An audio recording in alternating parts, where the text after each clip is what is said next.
Quand j'étais aux États-Unis dans les années 90, beaucoup de gens ne savaient même pas comment prononcer mon nom chinois.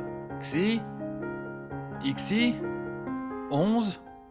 Salut, je m'appelle Joe Wong. Je suis un comédien qui a passé la moitié de sa vie en Chine et l'autre aux États-Unis. J'ai vu nos ressemblances et nos différences. À mon avis, nos aînés ont des conditions de vie difficiles aux États-Unis. Ils doivent même se lancer à la course à la présidentielle. J'ai constaté de nombreux changements dans le monde entier, mais surtout en Chine. Quand je suis revenu en Chine, de nombreux endroits étaient méconnaissables. Les changements de ces 50 ou 60 dernières années surpassent ceux survenus sur plusieurs millénaires. La machine peut servir 850 plats à l'heure. Une énergie débordante, un foisonnement d'opportunités. Parfois, je me sens émue. Je m'assois avec eux et je suis émue. On n'aurait jamais cru mener ce genre de vie. Une bonne manière de comprendre ces changements, c'est à travers l'une de nos obsessions nationales.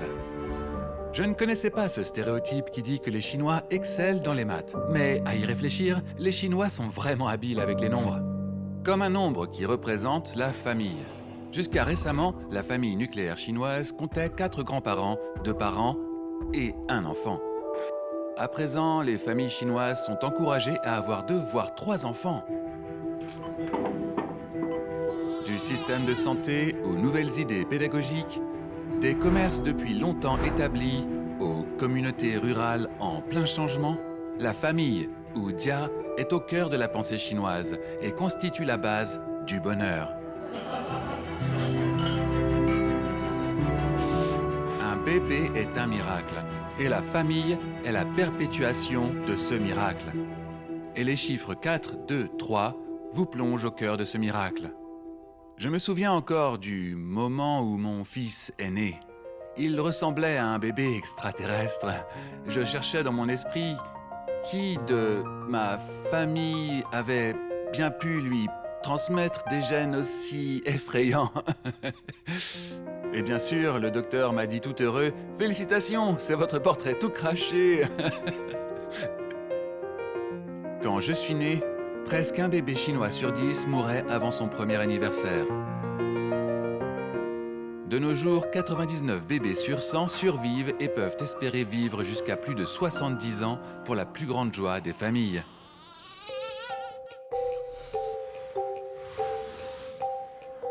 Je suis le docteur Yang Dong, du département d'obstétrique de l'hôpital Anzhen à Beijing. Quel beau bébé! Son petit nom, c'est Dong Dong. Quand je l'ai vu pour la première fois, à 3h05 ce matin, je me suis dit « Waouh, je suis maman, j'ai mis cette petite vie au monde. » C'était incroyable.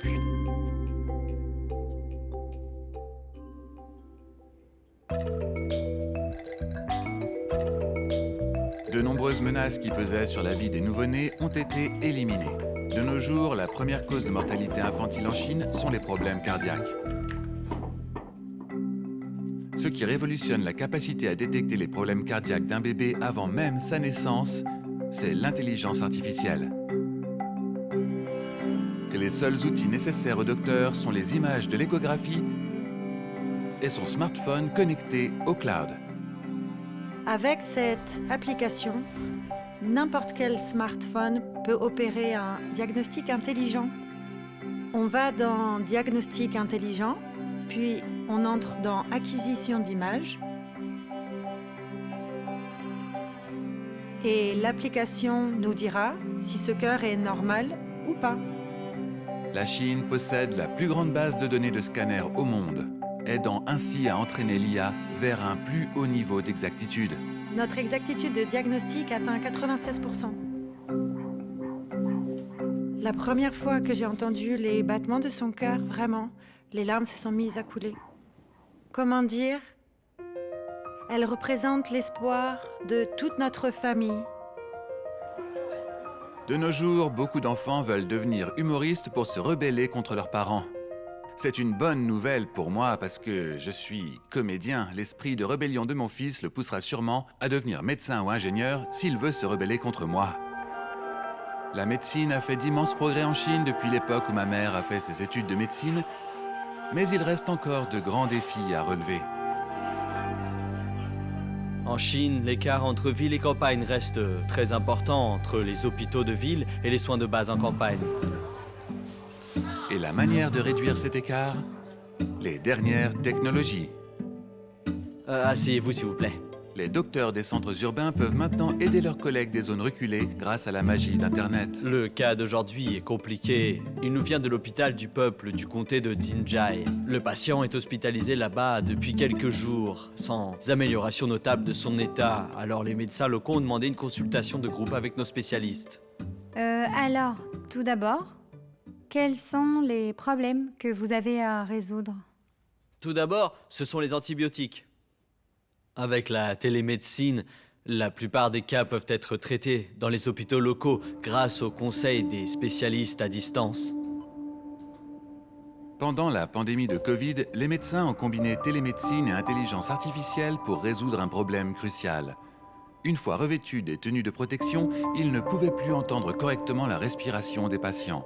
Alors les médecins ont inventé un stéthoscope numérique qui envoie le son directement à un ordinateur, créant ensuite une imagerie analysable par le personnel médical. Plus les lignes bleues sont nombreuses, plus il y a de sons de bulles. Plus de lignes bleues indiquent une respiration plus difficile. Ce patient souffre de pneumonie sévère, signe d'une grave infection à la Covid-19. Comme avec les scanners des cœurs des bébés, en raison de l'immensité de la Chine, les bases de données servant à entraîner l'IA sont également considérables. L'équipe a fourni plus de 5000 échantillons à une IA spécialement développée. À présent, le stéthoscope numérique peut identifier de lui-même des respirations anormales sans qu'un médecin ait à analyser l'image.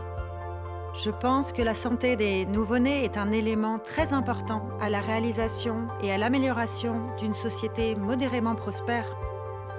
Ce n'est qu'en garantissant la santé de notre force de travail que nous pourrons assurer une meilleure productivité et une prospérité continue. La génération de mes grands-parents a connu plus de changements au cours de leur vie que n'importe quelle autre. Mais une chose n'a pas changé, le dévouement des grands-parents chinois à leurs petits-enfants. Quand mes grands-parents viennent nous voir, chaque soir, ils font un massage à mon fils pour qu'il s'endorme. C'est impressionnant, je ne serais pas capable d'un tel dévouement, c'est sûr.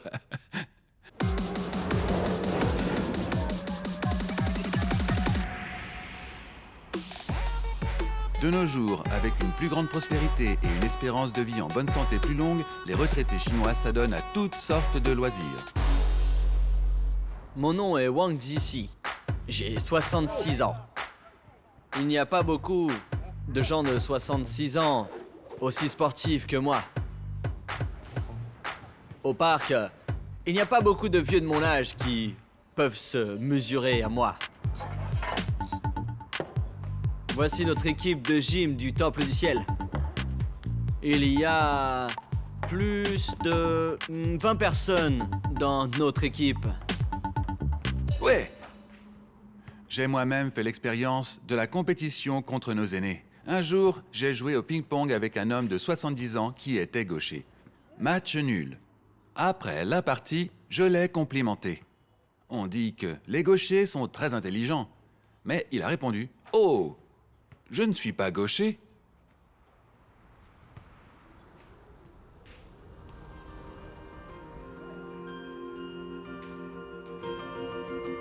Aujourd'hui, quand nos aînés comparent leur vie à celle de leurs parents, les différences sont frappantes. Ma vie est 100 fois meilleure que celle de mes parents. Autrefois, nous n'avions que de la farine de sorgho ou de maïs. On ne mangeait pas à notre faim. La farine blanche ou le riz, c'était dans nos rêves. Quand j'ai commencé à travailler, je gagnais 28 yuan par mois. 5 ou 6 ans plus tard, je gagnais 30 yuan. Ma retraite est bien plus élevée que ça. Je touche plus de 3000 yuan par mois. et notre pays tend vers la prospérité modérée. Mais la prospérité de ma famille n'a rien de modéré. Notre vie est beaucoup plus prospère. En Chine, le doyen des étudiants d'université a déjà 92 ans. Ça doit être très stressant pour son professeur d'histoire. Il doit lui dire « Vous avez mal répondu à cette question sur la Seconde Guerre mondiale ». Et l'étudiant doit lui répondre « Vraiment ? J'y étais ».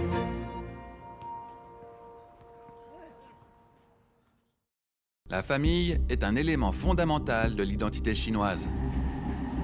Même dans le monde du travail d'aujourd'hui, 4 compagnies sur 5 sont des entreprises familiales. Plus de 200 d'entre elles ont plus d'1 siècle d'histoire. Et à chaque nouvelle génération, cela apporte son lot de pression.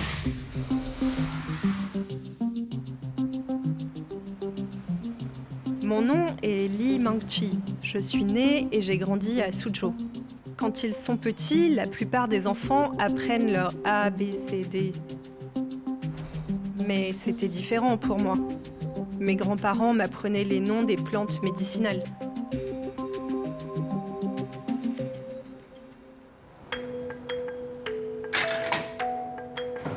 La marque de médecine chinoise traditionnelle Li Liangji a été fondée par son arrière-grand-père.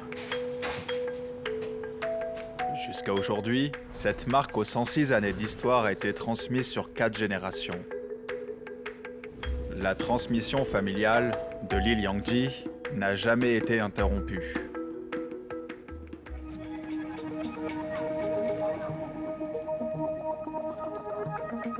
Quand mon père m'a confié Li Liangji, j'ai senti que j'héritais non seulement de l'entreprise familiale, mais aussi d'une cause nationale. C'est pour ça que je voulais que ma fille reprenne le flambeau et le transmette à son tour à la génération suivante. Comme moi, Mangqi est allée aux États-Unis pour étudier. Elle a reçu le soutien de son père, mais à une condition. Nous nous sommes mis d'accord avant son départ. Après ses études, elle devait revenir pour reprendre les affaires familiales. Mais Mangqi a connu des moments de doute. J'ai pensé à ne pas rentrer des États-Unis. Je n'étais pas sûre de comment utiliser mon savoir ou de ce que j'aimais vraiment. Alors, à cette époque, j'étais très hésitante. Mais elle a ensuite réalisé qu'elle pouvait combiner ses études de marketing américaine et les précieuses traditions de l'entreprise familiale pour la faire aller de l'avant. En fait, pendant la période de mes études aux États-Unis, je voyais souvent des produits de soins comme des compléments alimentaires ou autres. En réalité, je leur ai trouvé beaucoup de points communs avec la culture de la médecine chinoise traditionnelle. Nous avons fusionné Orient et Occident et nous explorons sans cesse de nouvelles possibilités. Par exemple, nous étudions la manière d'intégrer le café à l'américaine et notre pharmacopée traditionnelle. Ça me plaît. J'ai hâte de pouvoir me soigner en buvant un grand café Goji, Ginkgo, Réglisse.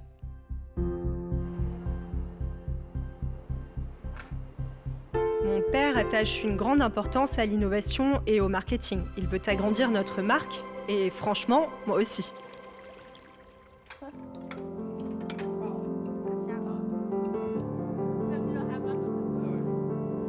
J'espère que notre marque familiale pourra être transmise de génération en génération. Et par cette transmission, nous développerons Li Liangji et nous développerons le potentiel de la médecine chinoise de Suzhou.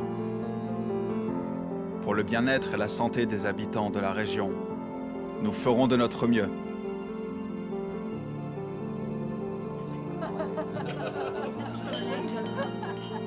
Confucius nous incite à cultiver les vertus, ordonner les affaires familiales, gouverner le pays et pacifier le monde. Alors la famille est toujours la première étape. Mais parfois, les exigences familiales et financières peuvent tirailler les individus. Ce est Hongyan, son belle-sœur. Elles vivent dans le village de Chetrang où s'est développé le tourisme rural. Aujourd'hui, elles travaillent dur en gérant une auberge dans le village. Et toute la famille vit ensemble. 4 générations sous le même toit. Mais lorsqu'elles étaient jeunes, la vie de la famille était bien différente. Nos parents étaient partis en ville pour travailler. Nous étions donc des enfants laissés derrière. Nous allions à l'école du village. Et quand Sese a grandi, elle a à son tour quitté le village pour chercher du travail. J'ai fait toutes sortes de travail, du mi-temps à KFC, de la distribution de prospectus, du démarchage téléphonique pour une compagnie d'assurance. J'ai même travaillé comme vendeuse de rue. Dès que j'avais le temps, je partais travailler. Beaucoup de parents ont quitté leur famille pour gagner leur vie en ville. Cette séparation a causé de grandes souffrances à leurs enfants laissés derrière eux dans les campagnes.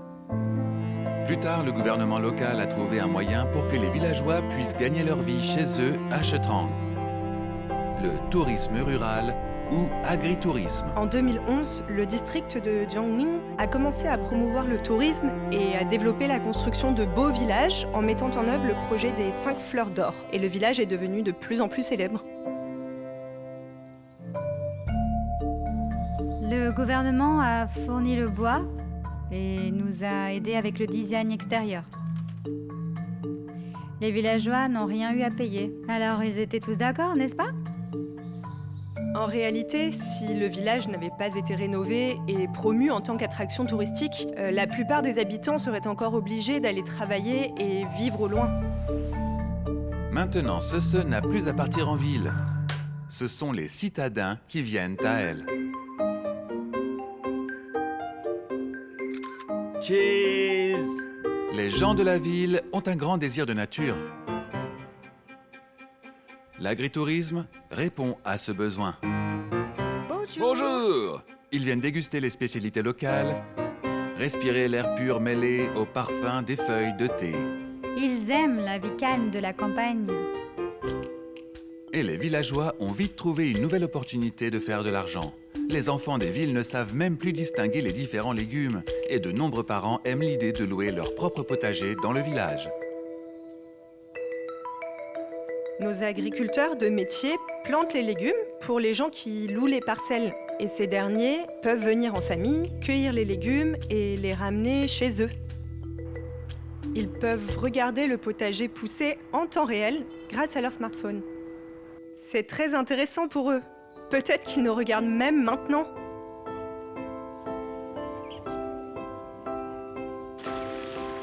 Vous savez, avant, beaucoup de jeunes étaient partis. Il ne restait plus que des personnes âgées au village. Mais maintenant, la plupart d'entre eux sont revenus, y compris mes camarades d'enfance. Les jeunes tiennent compagnie aux aînés et toute la famille travaille ensemble dans l'agritourisme. On est très reconnaissants à l'agritourisme.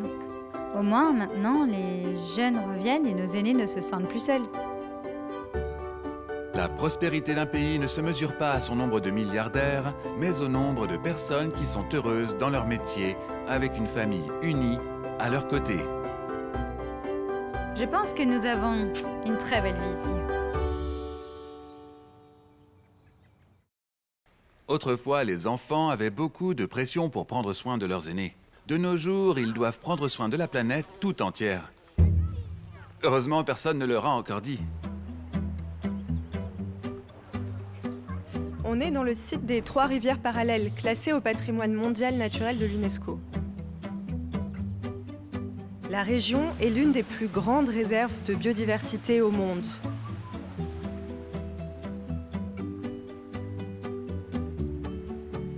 Quand j'étais petit, l'enseignement était très formel et rigide.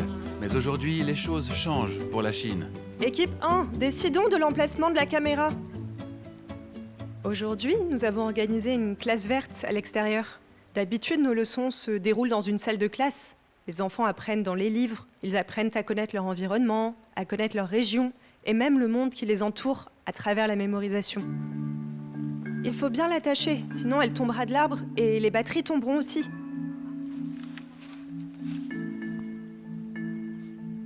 L'observation directe est une manière plus intuitive de leur enseigner la beauté de la biodiversité, de la faune et de la flore. Essaye. Si c'est trop lâche, Bien. trouve quelque chose pour la stabiliser. Il faut qu'elle reste cachée. Alors, comment est-ce qu'on peut faire? Réfléchissez-y. On peut utiliser ces feuilles pour la cacher. Ce type d'enseignement est complémentaire avec les savoirs linguistiques et scientifiques appris en classe. Ils peuvent en apprendre plus sur la biodiversité, les écosystèmes ou encore le changement climatique. Quel genre d'animaux vous pensez qu'on va pouvoir observer avec la caméra? Des singes, Xiang Yang-sen, tu voudrais voir quoi? des faisans. Oh, alors j'espère qu'on en verra. Et toi alors? Des écureuils. Très bien. À mon avis, c'est un excellent exemple d'intégration entre technologie de pointe et nature. Les enfants peuvent observer la nature avec une caméra cachée. Je n'aurais jamais imaginé ce genre de choses quand j'étais petit. Nous, Chinois, nous accordons une grande place à l'harmonie entre l'homme et la nature. C'est un principe très important dans la vie de chacun. La plupart des enfants ici sont issus des minorités ethniques Lisu, Yi et Pumi. Nous espérons qu'à travers ce genre d'éducation, nous pourrons leur faire comprendre la beauté des ressources naturelles de leur région natale. Et une fois adultes, ils ne partiront peut-être pas faire leur vie en ville. Quand je serai grande, je veux être une artiste. Je veux être peintre. Je vais devenir soldat quand je serai grand pour protéger mon foyer et ma patrie. Je pense que la jeune génération comprendra l'importance de protéger leur environnement et la culture de leur région natale. Je veux être quelqu'un qui protège l'environnement. Je veux que le monde entier respire le parfum des arbres et des fleurs. Tellement de choses ont changé en Chine depuis mon enfance. Mais une constante demeure. La famille. C'est ce que nous voulons. Construire une famille en bonne santé, construire une société heureuse pour contribuer à notre idéal d'atteindre une société modérément prospère. Tout au long de son histoire, la Chine a presque toujours été un pays puissant, et pour une bonne raison, son dévouement à la famille. Les anciennes générations ont planifié et travaillé dur pour le futur de leurs enfants, et les jeunes prennent soin de leurs aînés. Avec les 4 de 3, cette tradition se perpétuera encore avec les générations à venir.